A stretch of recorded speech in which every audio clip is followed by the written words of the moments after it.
नमस्कार दोस्तों, स्वागत है आपका हमारे यूट्यूब चैनल पर। आज हम 1857 की क्रांति से संबंधित, जो कि भारतीय इतिहास का सबसे मुख्य टॉपिक होता है, उससे 40 एमसीक्यू क्वेश्चन लेकर आए हैं। ये 40 के 40 एमसीक्यू प्रश्न वेरी वेरी इंपॉर्टेंट हैं, तो आप वीडियो को पूरा देखिएगा, क्योंकि हमने ये प्रश्न 40 के 40 सिलेक्टेड और इम्पॉर्टेंट लिए हैं। विभिन्न प्रतियोगी परीक्षाओं में जो पूछे भी गए हैं, और इन क्वेश्चनों को आप लगाइए और आप नीचे कमेंट में बताइएगा कि आपने 40 में से कितने क्वेश्चन सही किए। तो वीडियो की शुरुआत करते हैं बिना किसी देरी के। दोस्तों, पहला प्रश्न है, कह रहा है कि 1857 के विद्रोह में कानपुर में क्रांतिकारियों का नेता कौन था। तो आप हमारे प्रश्न से पहले ही अपना आंसर, उत्तर देने से पहले ही अपना आंसर सोच लीजिएगा कि कौन सा नेता था कानपुर में। तो हम बाद में आपको आंसर बताएंगे व्याख्या सहित। तो 1857 ईस्वी के विद्रोह में कानपुर में क्रांतिकारियों का नेता कौन था। तो क्रांतिकारियों का नेता 1857 की क्रांति में कानपुर में कौन था। तो कानपुर में जो नेता थे उनका नाम था नाना साहेब। नाना साहेब कानपुर में क्रांतिकारियों के नेता थे 1857 की क्रांति में। और इनका एक नाम है धुंधु पंत। इनका उपनाम है धुंधु पंत, याद रखिएगा। नाना साहब का दूसरा उपनाम था धुंधु पंत, याद रखिएगा। दूसरा प्रश्न देख लेते हैं।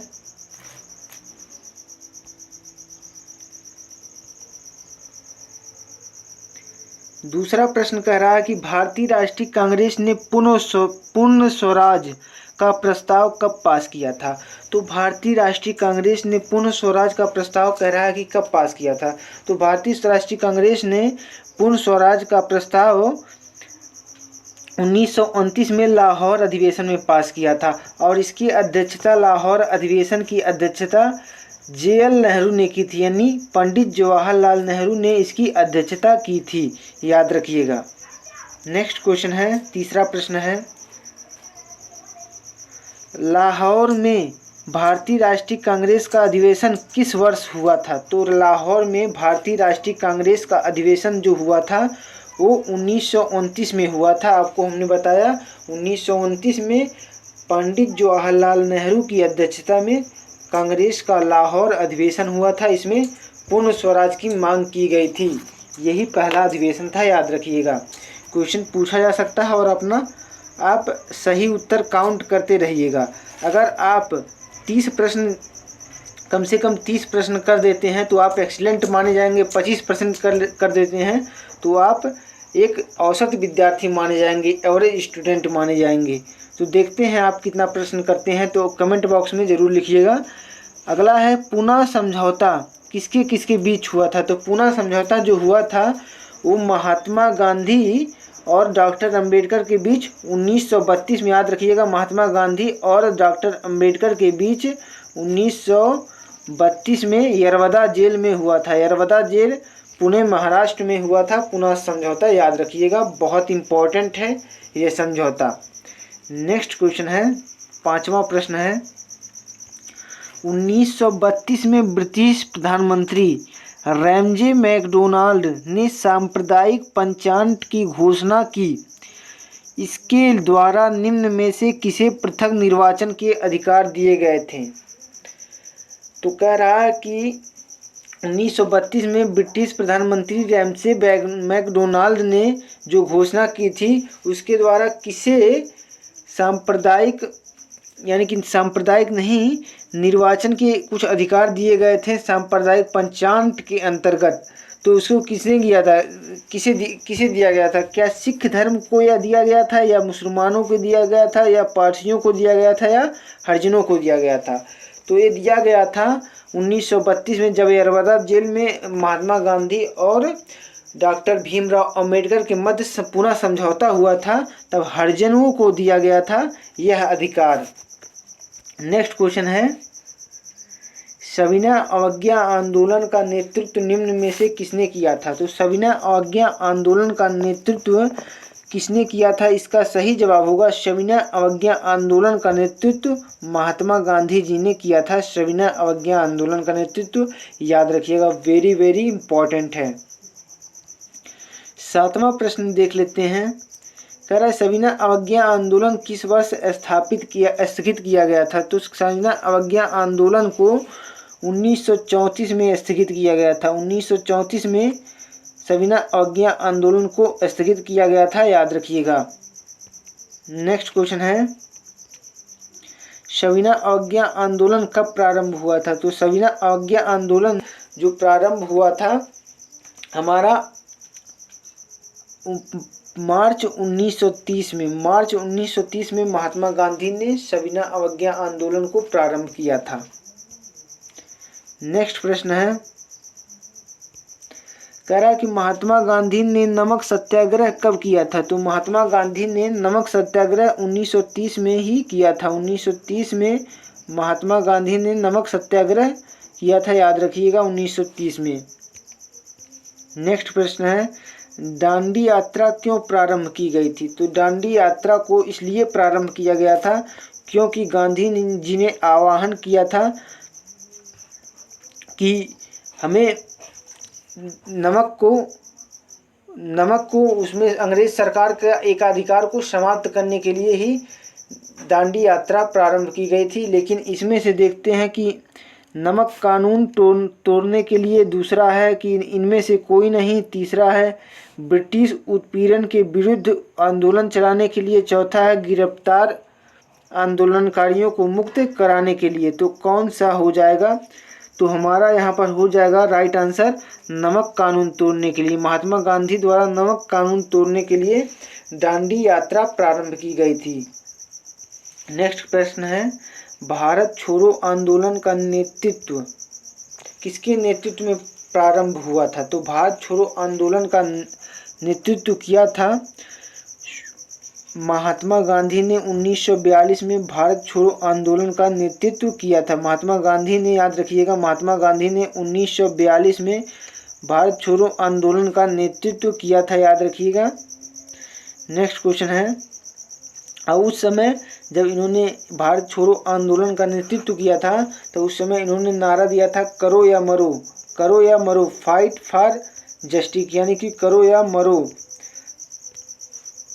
नेक्स्ट क्वेश्चन है, द्वितीय विश्व युद्ध के दौरान नेविल चैम्बरलेन के त्यागपत्र के पश्चात ब्रिटेन का प्रधानमंत्री कौन बना।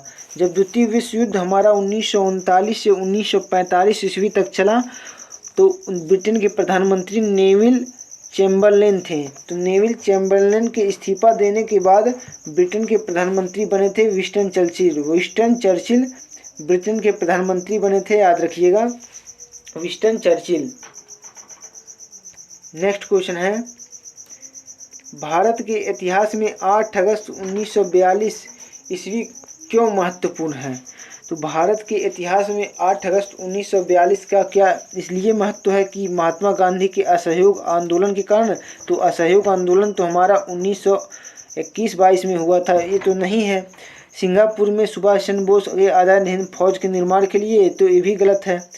महात्मा गांधी द्वारा आयोजित भारत छोड़ो आंदोलन के कारण, ये तो सही लग रहा है और ये सही भी है, ये तो हमारा सही रहेगा। अगला है, क्रिप्स के अधिराज्य की स्थिति पे प्रस्ताव के लिए, ये तो गलत है, यानी कि ऑप्शन सी हमारा राइट हो जाएगा। ऑप्शन सी हमारा राइट हो जाएगा। नेक्स्ट क्वेश्चन देखते हैं, कह रहा है कि 14 अगस्त 1942 ईस्वी में अखिल भारतीय कांग्रेस समिति के अध्यक्ष कौन थे।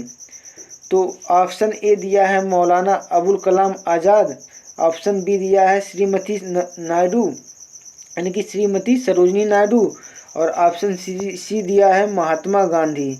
ऑप्शन सी दिया है महात्मा गांधी, ऑप्शन डी दिया है स्टैटफोर्ड क्रिप्स। तो कौन हो जाएगा यहाँ पर, हमारे हो जाएंगे ऑप्शन ए। ऑप्शन ए कौन थे, ऑप्शन ए मौलाना अबुल कलाम आज़ाद, जो कि भारत के पहले शिक्षा मंत्री और कांग्रेस के युवा राष्ट्रीय अध्यक्ष थे।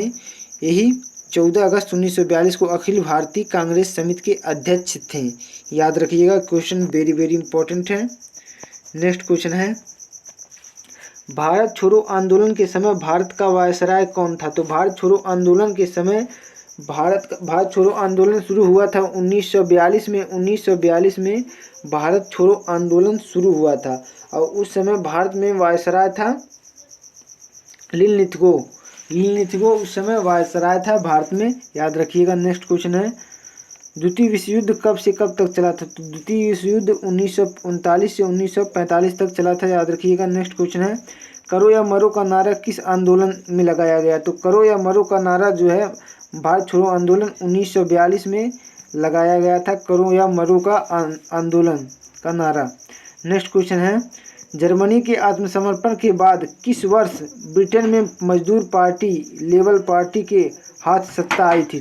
तो जर्मनी ने जब आत्मसमर्पण कर दिया था तो 1945 में ब्रिटेन में सत्ता का परिवर्तन हो गया था और लेबर पार्टी यानी कि मजदूर पार्टी जो कि कंजर्वेटिव पार्टी को हराकर बनी थी।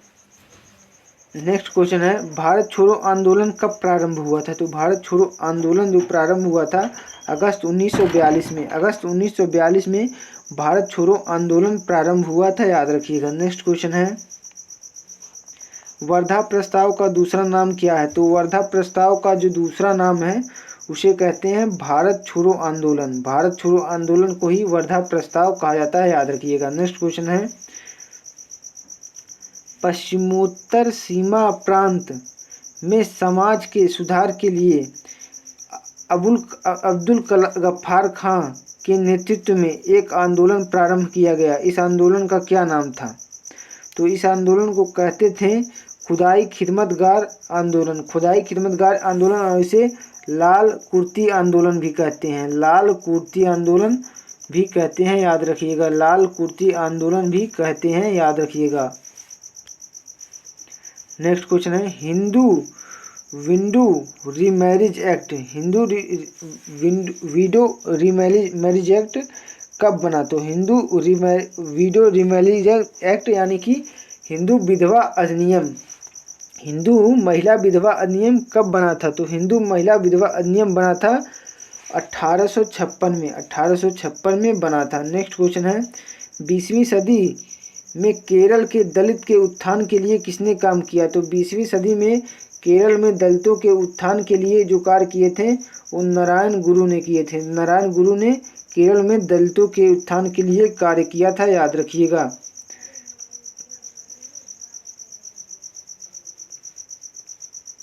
नेक्स्ट क्वेश्चन है, रामकृष्ण मिशन की स्थापना किसने की थी? तो रामकृष्ण मिशन की स्थापना की थी स्वामी दयानंद सरस्वती ने अपने गुरु रामकृष्ण मिशन की याद में। नेक्स्ट क्वेश्चन है, तत्वबोधिनी सभा का संस्थापक कौन था? तो तत्वबोधिनी सभा के संस्थापक थे देवेंद्र नाथ ठाकुर। देवेंद्र नाथ ठाकुर तत्वबोधिनी सभा के संस्थापक थे। नेक्स्ट है, ज्योतिबा फूले का संबंध है। तो ज्योतिबा फूले का संबंध जो है वो है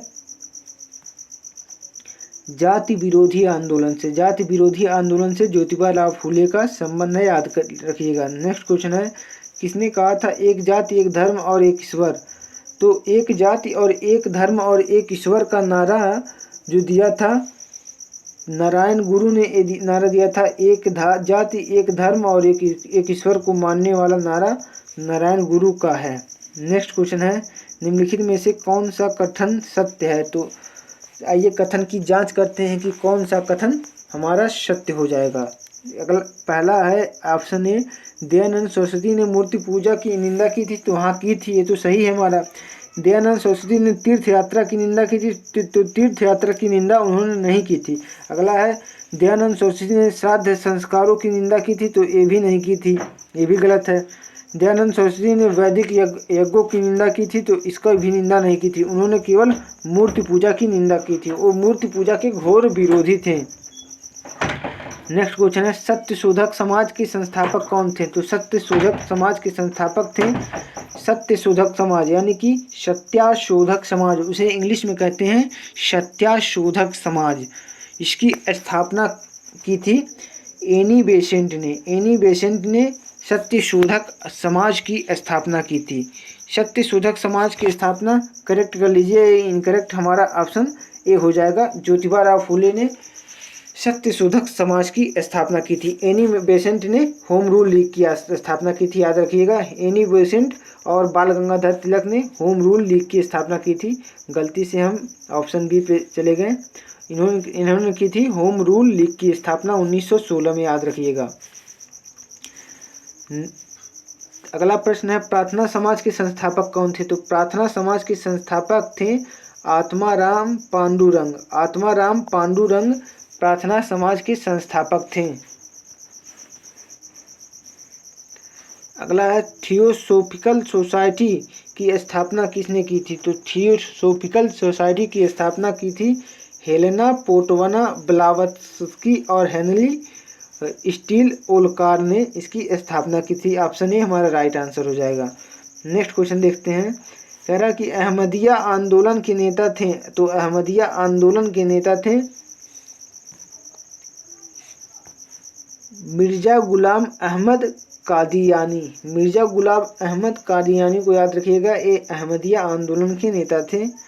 नेक्स्ट क्वेश्चन है, सत्यार्थ प्रकाश किसकी रचना है? तो सत्यार्थ प्रकाश जो है वो स्वामी दयानंद सरस्वती की प्रसिद्ध रचना है, सत्यार्थ प्रकाश।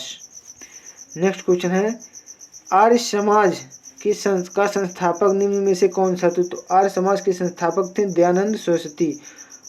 और ब्रह्मा समाज के संस्थापक थे राजा राम मोहन राय। और रामकृष्ण मिशन के संस्थापक थे स्वामी विवेकानंद, याद रखिएगा। नेक्स्ट क्वेश्चन है, 35वां प्रश्न कह रहा है कि निम्नलिखित कथनों में से राजा राम मोहन राय के बारे में कौन सा कथन सत्य है? तो आइए देखते हैं, सभी कथनों की बारी बारी से सत्यता की जांच करते हैं। तो पहला है, उनका विश्वास था कि पश्चिमी संस्कृति ही भारतीय समाज को जागृत कर सकती है। वे चाहते थे कि भारतीय तार्किक एवं वैज्ञानिक तरीके से अपनाए, तो ये बिल्कुल सही है। दूसरा है कि वे चाहते थे कि सारे भारतीय मानवीय प्रतिष्ठा एवं सामाजिक समानता के सिद्धांतों को अपनाएं, तो ये नहीं, ये उनके विषय में इसका कोई उल्लेख नहीं है। अगला है, वे भारत में आधुनिक पूंजीवाद एवं उद्योग लाना चाहते थे, तो ये भी गलत है, ये भी उनका यह मत नहीं था। आगे ऑप्शन डी तो गलत ही हो जाएगा। 36वां प्रश्न देख लेते हैं। कह रहा, अलीगढ़ में मोहम्मद एग्लो ओरिएंटल कॉलेज, जो बाद में अलीगढ़ मुस्लिम विश्वविद्यालय बन गया, की स्थापना निम्नलिखित में से किसने की थी? तो एक की थी सर सैयद अहमद खान ने। सर सैयद अहमद खान ने अलीगढ़ मुस्लिम एग्लो ओरिएंटेड कॉलेज की स्थापना की थी, याद रखिएगा। नेक्स्ट क्वेश्चन है, निम्नलिखित में से कौन सा कथन सत्य है? तो कथन की सत्यता की जांच करते हैं कि देखते हैं कि कौन सा हमारा कथन सत्य है।